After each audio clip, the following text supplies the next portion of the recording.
it's a real luxury to be able to consider marine spatial planning as its own concept in a vacuum. It's been really important to have time and space for this process that we're going through.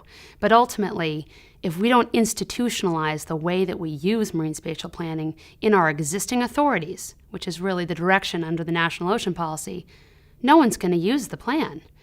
So what we're doing now is working particularly with federal agencies, that's my main role, to understand what those mandates are across all federal agencies that need to map to our Northeast Ocean Plan.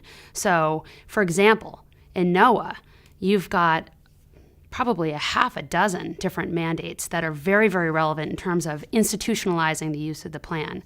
So, for example, coastal zone management, one of our major ways that we work hand in hand with the states.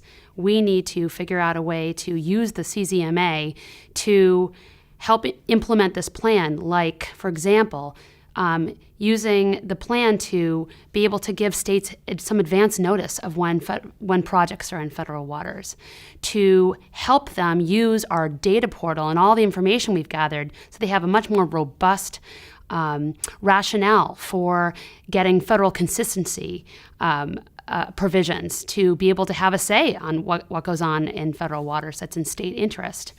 So those types of things where other examples are NOAA also administers the Endangered Species Act, the Marine Mammal Protection Act. We're a stewardship agency.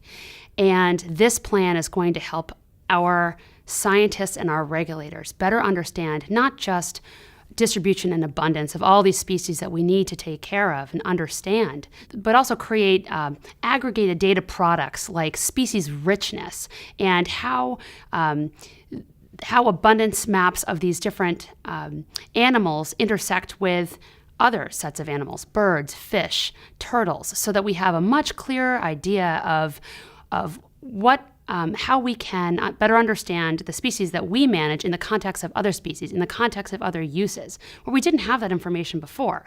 All our scientists have base level information about distribution and abundance of the species we care for, but we've never really been able to put it in context of other taxa, of habitat, of other human uses that could have really important interactions with those animals, like shipping, like offshore renewable energy, like offshore aquaculture, all of these things that are coming on the scene that we need to be out in front of in terms of our stewardship mission.